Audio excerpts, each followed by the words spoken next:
Joining me today is Pavan Guntupalli, co-founder of ride-hailing unicorn Rapido.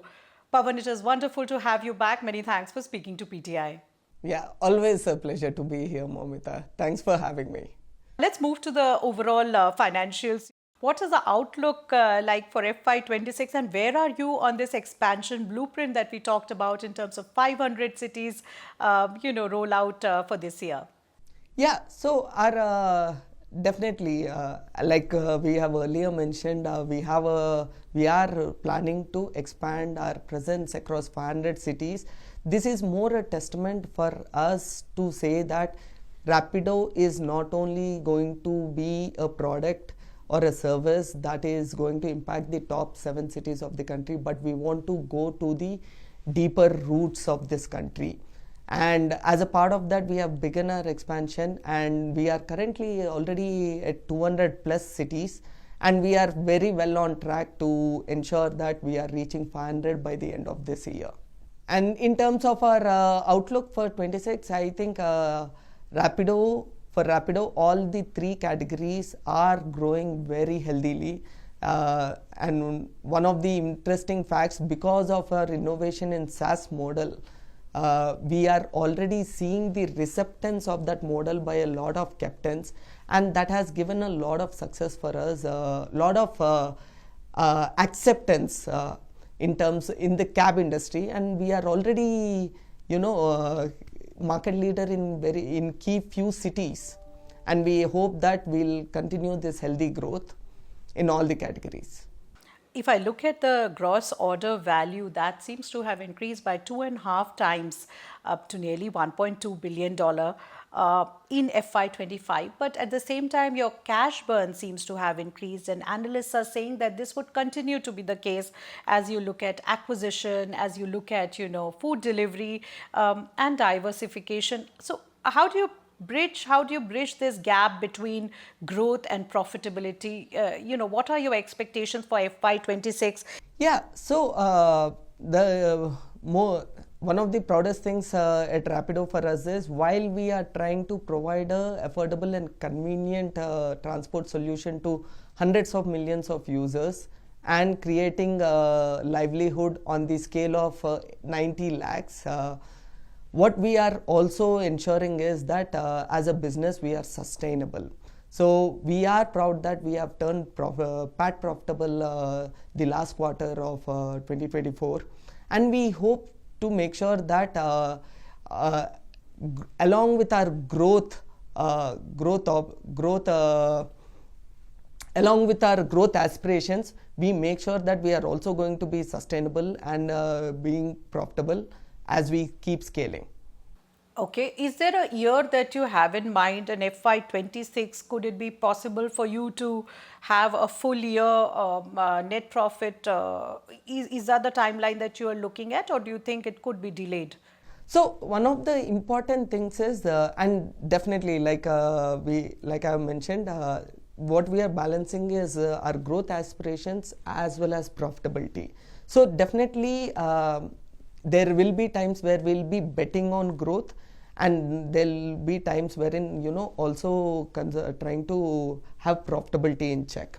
So it is more of a quarter to quarter decision that we kind of look at, and on a yearly level, I think right now we really see the need for this service for Rapido's all 3 categories, for the service to expand and grow, not just in the top 100 cities, but in the rest of the cities. So we'll definitely invest a bit in our expansion. That said, we won't be way away from our profitability goals. Okay, and what about new fundraise? Is that somewhere is that going to happen, sometime this year? And how do you look at the IPO? Any status update there? Yeah, so the reason we were confidently able to say that, hey, we are going to invest a bit in our growth aspirations while we won't stay far away from profitability is also because even though when we are investing in growth, we'll invest in sustainable growth.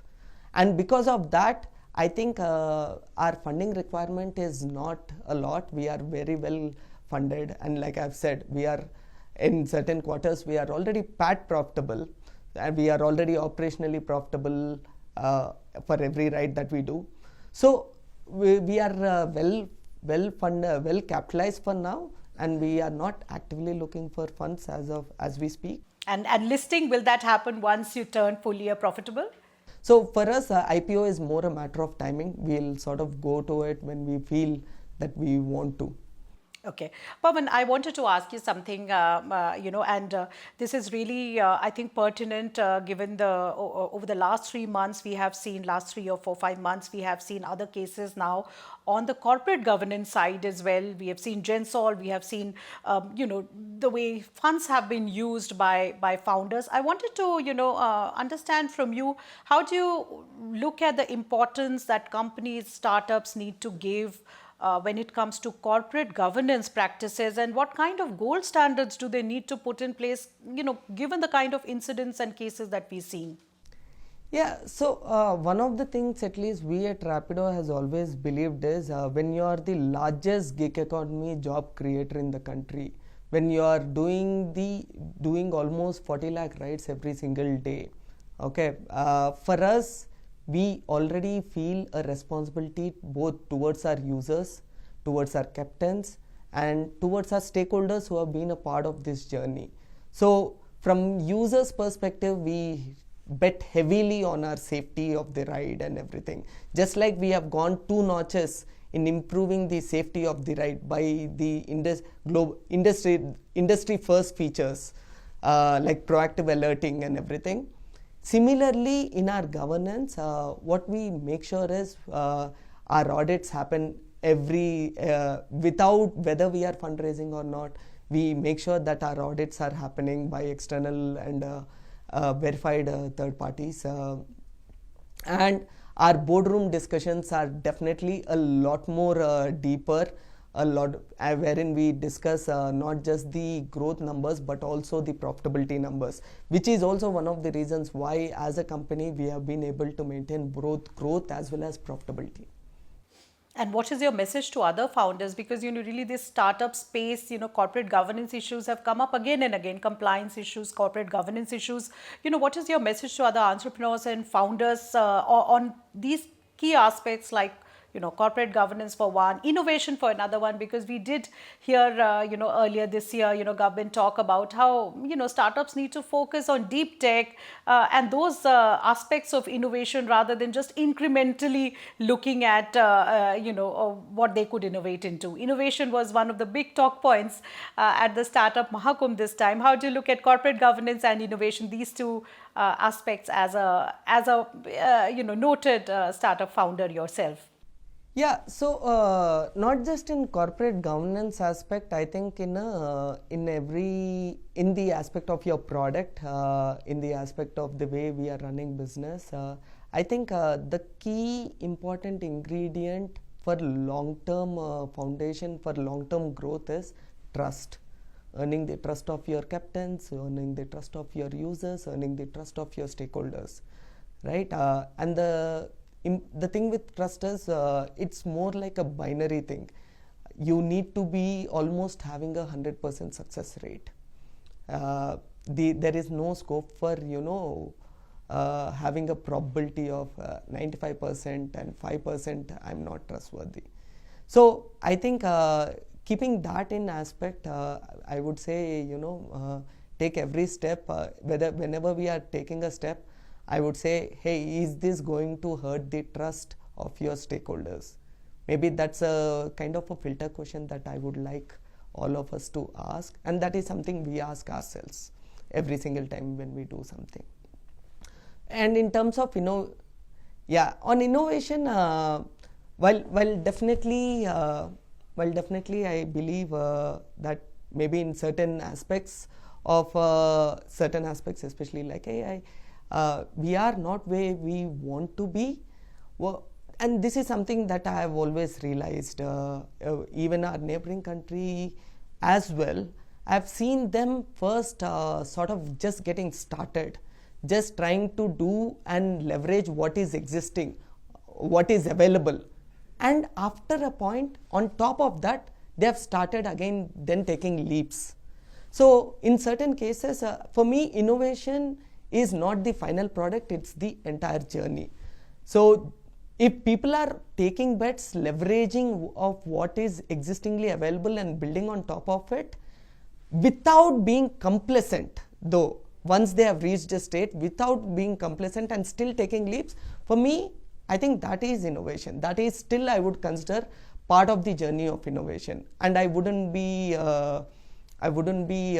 very scurried that I directly need to take the leap. Okay, okay. How is competition shaping up in the mobility sector? Is it more tough now than what you started the year with, or perhaps a year back? Because obviously your competitors are also moving from mainstream, diversifying, as are you.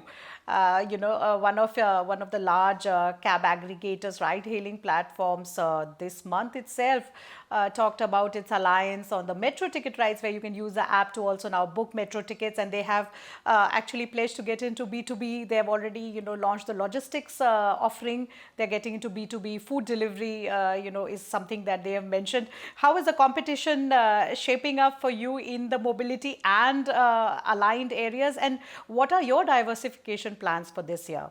Yeah, yeah. So right from the start, I think one thing that we have been pretty bullish and confident on is our competitors, the main competitors for us is the offline unorganized market. And that is something both in bikes, autos, cars, cabs, or any category, delivery, courier, everything, where we are in, even metro ticketing. In any place, for us, it is the vast available, already happening transactions, already happening experiences that are happening offline, that we wanted to bring them online, because online, the moment they come online, they have a certain advantage. For the user, it's the safety. For the captain, it's more increase in his earnings. So we still consider that we consider this as a win. Because of our moves, the competitors also taking a bet on offline industry, trying to get them into online. I think what is going to happen is the industry itself will grow, and I think there'll be a lot more space for people to capture, people to grow, and obviously the product that is going to be closer to the user's expectations, closer to the user needs, is always going to win. We at Rapido have always maintained being closer to the ground, and we hope to do so continuously. Okay. What is, according to you, Pavan, is the future of mobility in India, and how do you see AI innovations in the mobility space? Yeah, so one thing is we do believe that in our neighboring country with almost a similar population, one of the companies over there does around 40 million rides, or 4 crore rides every day, and all the players in this country, in India, all put together, they do almost like 50 lakh, 60 lakh. So when I say this, you would all instantly realize that the potential in ride sharing is so huge. So we are making sure that we are very committed and focused in terms of ensuring that our